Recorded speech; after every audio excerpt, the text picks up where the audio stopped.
Hi friends, ನಿಮ್ಮೆಲ್ಲರಿಗೂ ಕೂಡ ನಿಮ್ಮದೇ ಆಗಿರ್ತಕ್ಕಂಥ ಯೂಟ್ಯೂಬ್ ಚಾನಲ್ ಸ್ಟಡಿ ವಿತ್ ಪರಶುರಾಮ್ಗೆ ಸ್ವಾಗತ ಅಂತ ಹೇಳ್ತಾ 9ನೇ ತರಗತಿ ತೃತೀಯ ಭಾಷೆ ಹಿಂದಿ ಭಾಗ 2ರ ಪಠ್ಯಪುಸ್ತಕದ 10ನೇ ಪದ್ಯಪಾಠ ಚಲನ ಹಮಾರ ಕಾಮ್ ಹೇ. ಸೊ ಈ ಪದ್ಯಪಾಠದ ಅಭ್ಯಾಸ ಪ್ರಶ್ನೋತ್ತರಗಳನ್ನು ನೋಡೋಣ.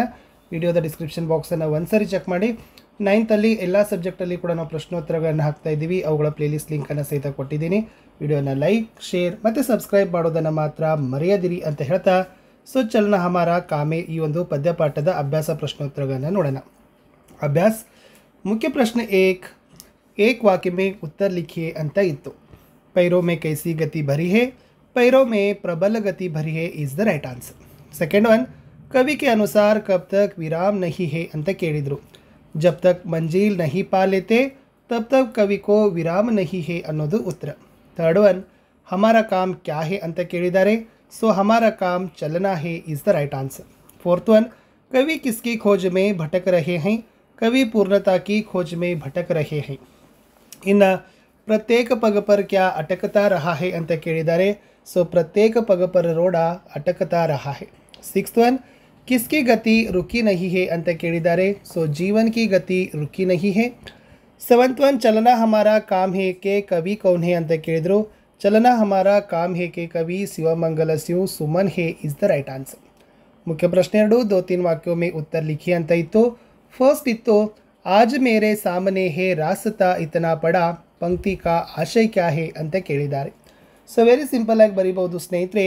इस पंक्ति का आशय यह है कि कवि के सामने काम करने के लिए अनुकूल परिस्थितियाँ उपलब्ध हैं, लक्ष्य की प्राप्ति के लिए अनेक मार्ग मौजूद हैं ಅಂತ ಬರೆದ್ರೆ ಸಾಕು.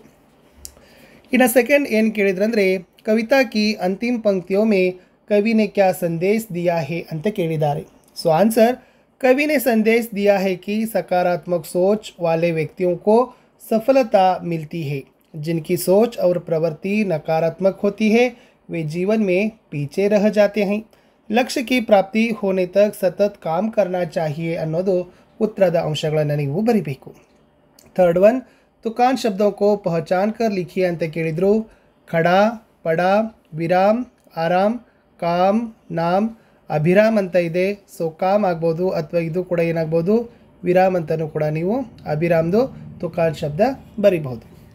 ಫೋರ್ತದಲ್ಲಿ ಕೇಳಿದರು ನಿಮ್ನಲಿಖಿತ पंक्तियों को सही शब्दों से भरिए ಅಂತ ಕೇಳಿದ್ದಾರೆ. फिर क्यों रहूं डैश खड़ा ಅಂತ ಇದೆ. ಸೊ ದ ಆನ್ಸರ್ ಈಸ್ ದರ್ ದರ್. तब तक डैश है ಅಂತ ಕೇಳಿದ್ದಾರೆ. ಸೊ ತಬ್ ತಕ್ ಅಂತಕ್ಕಂಥದ್ದು ಮುझे न विराम है ಅಂತಕ್ಕಂಥದ್ದು ಬರಬೇಕು. कुछ डैश से फिर गए ಅಂತ ಇದೆ. बीच ही ಅನ್ನೋದು ಉತ್ತರ. जो गिर गए डैश गए ಅಂತ ಇದೆ. सो गिर ಅಂತಕ್ಕಂಥದ್ದು ಏನಾಗ್ತದಪ್ಪ ಅಂದ್ರೆ ಉತ್ತರದಲ್ಲಿ ನೀವು ಬರಿಬೇಕು. ಇನ್ನು ಫಿಫ್ತ್ದಲ್ಲಿ ಏನಿತ್ತಪ್ಪ ಅಂದ್ರೆ ಉಚಿತ ವಿಲೋಮ ಶಬ್ದೋं को छाट कर लिखिए ಅಂತ ಕೇಳಿತ್ತು. ಅದರಲ್ಲಿ ವಿರಾಮ್ದು ಆರಾಮ್ ಆಗ್ತದೆ, ಪೂರ್ಣತಾದು ಅಪೂರ್ಣತಾ ಆಗ್ತದೆ. ಓಕೆ, ನೆಕ್ಸ್ಟ್ ನಿರಾಶಾ ಆಶಾ, ಸಫಲತಾದು ಅಸಫಲತಾ, ಸಾಮನೆ ಪೀಛೆ, ಜನ್ಮ ಅಂತ ಇದೆ. ಸೊ ಜನ್ಮದ ಏನಾಗ್ತದಪ್ಪ ಅಂದ್ರೆ ಮರನ್ is the right answer.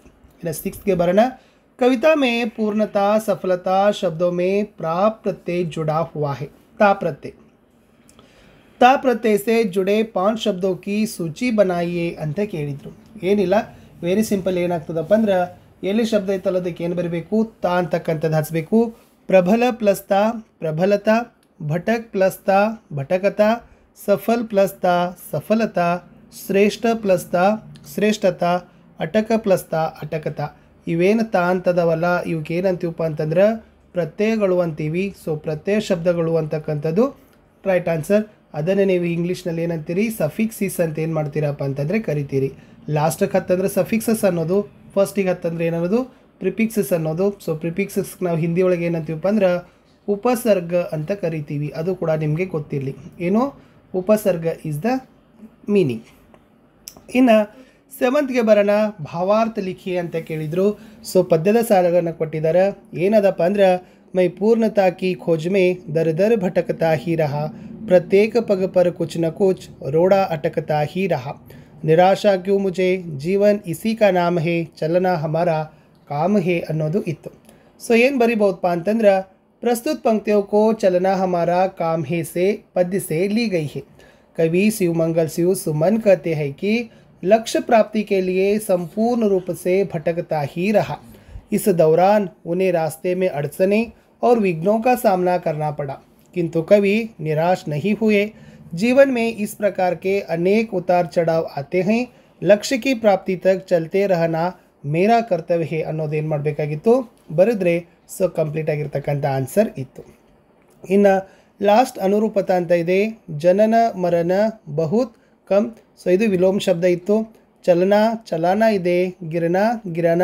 So ಇದೇನಾಗದಪ್ಪ ಅಂದ್ರೆ ಪ್ರಥಮ ಪ್ರೇರಣಾರ್ಥಕ ಕ್ರಿಯಾ ಶಬ್ದದ, ಅದು ಕೂಡ ನಿಮಗೆ ಗೊತ್ತಿರಬೇಕು. ಪೈರ್ ಇದರ ಅರ್ಥ ಪಾಮ್ ಆದರೆ ಸಡಕದ ಏನಾಗ್ತದಪ್ಪ ಅಂದ್ರೆ ರಾಸ್ತಾ ಅಂತ ಆಗ್ತದೆ. ರೋಡ ಅಂತಕ್ಕಂಥದ್ದು ಸಂಜ್ಞಾ ಶಬ್ದದ, ಹಾಗಾದ್ರೆ ಭಟಕನ ಅಂತಕ್ಕಂಥದ್ದು ಏನಪ್ಪ ಅಂದ್ರೆ ಸುಕ್ರಿಯಾ ಶಬ್ದ ಅಂತಕ್ಕಂಥದ್ದು ಏನಾಗ್ತದಪ್ಪ ಅಂತಂದ್ರೆ ಬರಿಬೇಕು. ಇಷ್ಟು 9ನೇ ತರಗತಿ 10ನೇ ಪದ್ಯಪಾಠ ಚಲನ ಹಮಾರ ಕಾಮಹೇ ಪದ್ಯಪಾಠದ ಅಭ್ಯಾಸ ಪ್ರಶ್ನೋತ್ತರಗಳನ್ನು ನೋಡಿದ್ದೀವಿ. ಸೊ ನಾನು ಸಿಗ್ತೀನಿ ಹೊಸ ವಿಡಿಯೋದಲ್ಲಿ. ಇಲ್ಲಿಯವರೆಗೆ ವಿಡಿಯೋ ವಾಚ್ ಮಾಡಿದ್ದಕ್ಕೆ ಧನ್ಯವಾದಗಳು. ಬಾಯ್.